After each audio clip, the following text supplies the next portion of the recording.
Bonjour, je suis Augustin Mukamba. Je n'ai pas l'habitude de me donner un statut quelconque. Je ne sais pas si je dois me considérer comme acteur politique, comme politicien, comme militant, comme activiste, comme chercheur en activisme politique. Bref, je me vois bien, en tout cas, dans la recherche du bien-être communautaire. Vous savez, il y a des choses qui nous suivent dans la vie. Moi, mes amis, mes parents, ma famille, tous ceux qui m'ont vu grandir, m'ont toujours dit que, mais écoutez, finalement, ce que tu vis aujourd'hui, c'est ta vocation. C'est depuis tes bas âges, depuis que tu étais tout jeune, qu'on t'a vu dans ces activités. Trop jeune, tu étais déjà actif, tu étais déjà dans les associations, tu étais dans les mouvements, tu avais un discours politique, tu en avais. C'est ce qu'on me laisse entendre. Difficile, effectivement, pour moi, évidemment pour moi, de savoir ce que je suis. Tout ce que je sais, j'aime mener des recherches. Vous savez, s'il y a quelque chose que j'ai toujours regretté dans ma vie, c'est que j'avais toujours rêvé un jour finir professeur d'université. Ça, c'était mon souhait, c'était les rêves, c'était pour moi la finalité en soi, c'était l'objectif. Hélas, je ne suis pas professeur d'université, mais ce n'est pas non plus impossible parce que, comme l'on dit chez nous, tant qu'on n'est pas encore enterré, tout reste possible. La formation n'a pas d'âge, on peut toujours continuer. Et qui sait si cela se fait déjà en coulisses dans telle ou telle autre discipline. Ce que je voudrais dire et en même temps lancer comme message à tous ceux-là qui ont l'habitude de nous suivre, je pense que quand on parle pays, quand on parle État, quand on parle planète, quand on parle univers, je crois que Dieu a créé le monde. Et ce monde, si vous lisez dans la parole de Dieu, je crois dans le livre de Genèse, vous verrez que Dieu a donné le pouvoir à l'homme de pouvoir dominer, de pouvoir garder, de pouvoir régner sur ce qu'il a créé, lui, sur le monde. Donc, je me dis que la préservation du monde ou de la nature, la sauvegarde, la conduite et tout ce qui va avec, c'est l'affaire de l'homme, l'homme comme être humain. Et arrivé à ça, je me dis que si quelque chose ne va pas dans ce monde, petit que je puisse être ou grand que je puisse être, j'ai une part de responsabilité en tant qu'être humain. Donc, je ne suis pas maître ni connaisseur de tous les domaines de la vie parce que la vie est faite de plusieurs domaines, multitude de domaines. Mais ce que je pourrais apporter sur ce que je connais, si je ne le fais pas, je pense que j'aurai un fardeau avec moi. C'est ce qui me pousse. Beaucoup de mes anciens camarades de l'université savent, j'avais toujours dit que si ça ne va pas en ville, le mal vient de la colline. Parce que c'est le laboratoire. C'est là où se trouve les laboratoires, c'est là où les choses sont conçues, c'est là où les choses sont préparées pour qu'enfin cela soit exécuté en ville. Vous vous souviendrez, ceux de ma génération, on disait toujours qu'il y avait une rivalité entre ceux qui faisaient l'université et ceux qui faisaient l'institut supérieur, où on parlait à l'université, on formait les concepteurs, et à l'institut supérieur, on formait les cadres. C'est-à-dire que les concepteurs, ils étaient là, ils menaient des recherches, ils mettaient des théories en place et que les cadres exécutaient. C'était un conflit, je ne dirais pas malsain, mais bon, c'était une concurrence dans ce sens-là. Ce qui fait que beaucoup d'entre nous, quand ça ne passait pas au niveau de la colline ou des campus, ou des universités, disons, ils finissaient par les instituts supérieurs où ils brillaient d'ailleurs. Coup de chapeau à tous ces amis-là.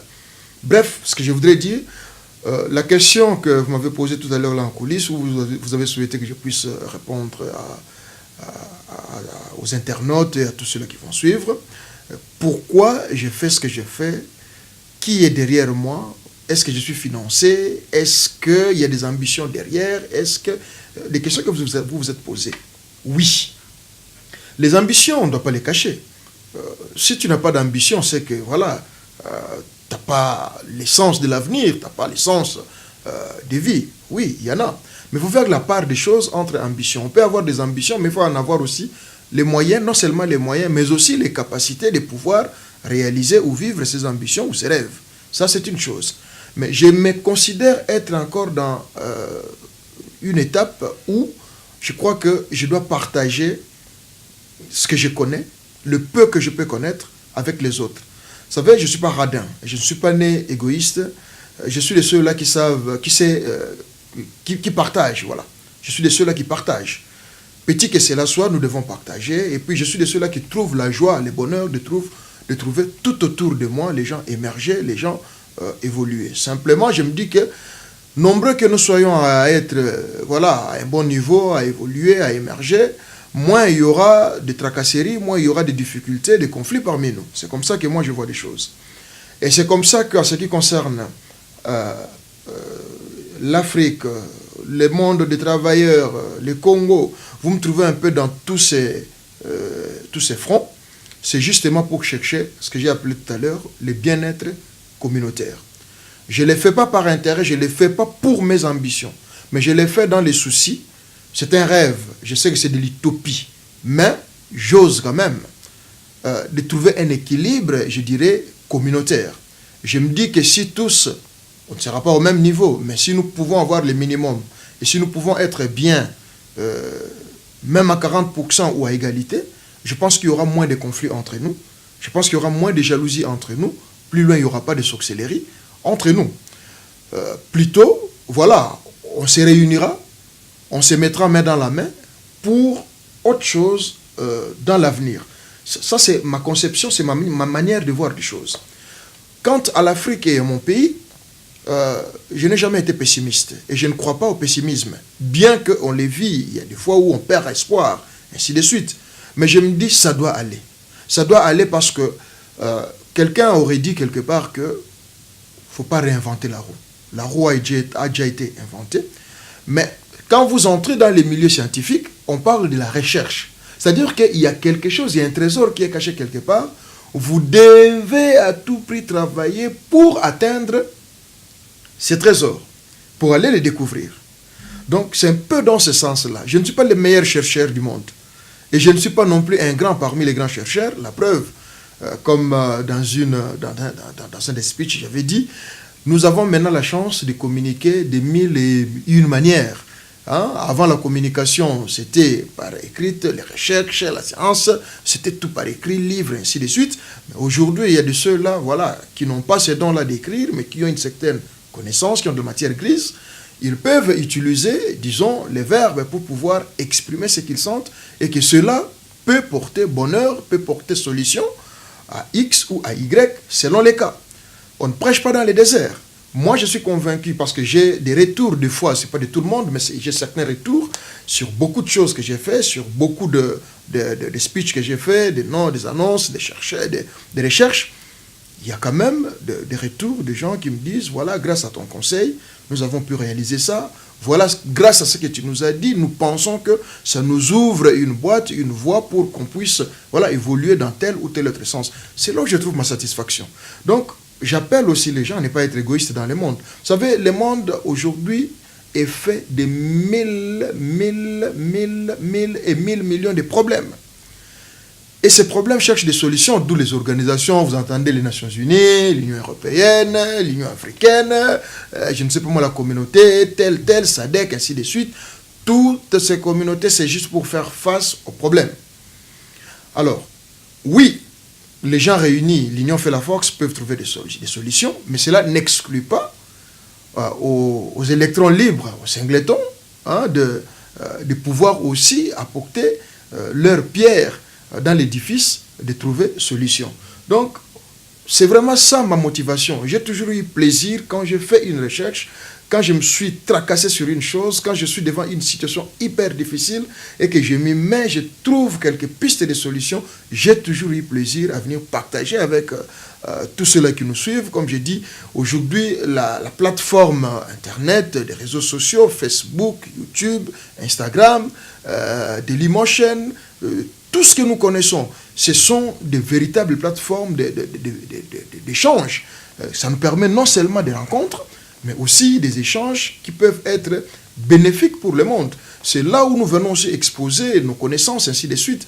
Mais ce que je déplore, c'est la déformation que ces plateformes, que les gens donnent maintenant à ces plateformes, sous forme de tribunal, sous forme de terrain de règlement des comptes, sous forme... Non, là, c'est l'aspect tout petit peu négatif. Mais je me dis que si tous, on pouvait avoir une idée de venir nous retrouver dans ces plateformes pour partager nos connaissances, ce qui est bien, voilà moi ce que j'ai découvert, voilà ce que j'ai découvert, vous voyez que ça va échanger. Il y a, je salue, je ne connais pas la personne, mais il y a, je crois, un site où, je ne sais pas moi, une page, je crois que c'est YouTube, c'est Tutorium, quelque chose comme ça, excusez-moi, je n'ai pas la connaissance, mais c'est magnifique, tu rentres dans cette page-là, les gens qui mènent des recherches, des fois, des solutions qui peuvent être coûteuses, ou je dirais dures pour ceux-là qui ont travaillé pour trouver justement ces solutions, mais tu rentres dans ce tutorium, on te montre, il faut faire ceci, il faut faire cela, en 5 minutes tu as la solution, mais c'est magnifique, c'est extraordinaire, c'est vraiment extraordinaire. Quand vous allez sur Wikileaks, vous cherchez telle ou telle situation, tel historique, vous tapez, mais vous trouvez tout sortir, mais c'est magnifique. Donc, je voudrais être, moi, parmi ceux-là qui seront aussi des références ou des repères. Quand on cherche une solution X, Y, on sait, ah, Augustin avait parlé de ça. Ou quand on tape, on cherche la solution, on voit aussi parmi les pages solutions, on voit la page d'Augustin apparaître. Ah, lui aussi, il en avait parlé dans ce sens-là. Dans ce sens-là. Si vous posez la question à ceux-là qui font de maîtrise, des thèses de doctorat, et ainsi de suite, vous verrez, on leur demande de beaucoup lire. Et quand vous lisez les thèses de doctorat, et ainsi de suite, vous verrez que leur manière de s'exprimer, ils disent que tel auteur avait écrit en telle année, voilà comment est-ce que lui il a pensé. Je suis allé sur l'autre auteur pour les mêmes sujets, voilà sa manière de voir les choses, sa réflexion. On est passé sur tel, mais c'est magnifique, vous comparez ces connaissances-là et vous tirez une conclusion. Votre conclusion, c'est aussi un pas vers l'avancée scientifique. Et d'autres personnes aussi vont vous lire, ainsi de suite. Donc c'est hyper important, raison pour laquelle vous me voyez faire ce que je fais. Ce n'est pas seulement pour voilà, rester, se faire, je sais pas, célèbre ou... non. C'est pour partager et je le fais avec plaisir, avec mon cœur. J'ai vraiment du plaisir à partager mes petites connaissances que je puisse avoir avec les autres. Je sais qu'il y a d'autres qui ont déjà partagé, même dans les sujets auxquels moi j'aborde, mais j'apporte aussi ce que je peux apporter moi, et c'est là avec motivation, avec enthousiasme, avec plaisir de voir que voilà, je peux partager, j'ai apporté quelque chose parmi les miens. Vous entrez dans le monde du travail. Ceux qui me connaissent savent que je suis aussi syndicaliste. Je défends les intérêts des travailleurs. Je suis défenseur des migrants. Voilà. Je me dis, nous devons travailler ensemble. Nous devons travailler dans les bonnes conditions. Nous savons aujourd'hui que pour vivre, l'être humain doit vendre son énergie. C'est au travers du travail. Et ce travail doit être dans de très bonnes conditions. Je me bats des fois au sacrifice voilà, de ma famille, de ma maison, de mes amis. Je suis plus quand... Ceux qui me connaissent de près savent que, oui, c'est un homme du peuple, un homme public, mais difficilement joignable parce que quand je suis sur un dossier, je me plonge et à fond. Je suis comme ça. L'essentiel pour moi, c'est de me battre pour les autres. Je suis même prêt, je ne suis pas Jésus-Christ, mais à me donner un sacrifice pour que les autres puissent trouver plaisir. Donc, c'est ma contribution. On serait dans un pays, on parlera du patriotisme. C'est la manifestation du patriotisme. Et on serait, je ne sais pas moi, dans voilà, tel ou tel autre cas. C'est vraiment ça. Ça, je crois que c'est un modèle. Et je le souhaite à tous ceux-là qui ont connaissance de partager. Non seulement en français, Togo Salon na Lingala, Betle Salayo na Kikongo l'État, Chiluba pourquoi pas, na Swahili, pourquoi pas, na Lingala. Hein? Donc voilà. Prochainement, à cœur ouvert, nous allons essayer de discuter. Donc voilà mes motivations. C'est vraiment avec plaisir, avec un cœur ouvert, vouloir simplement partager, participer à l'avancement de la science et être aussi voilà, un acteur dans la recherche du bien-être communautaire. Rien d'autre. Merci beaucoup.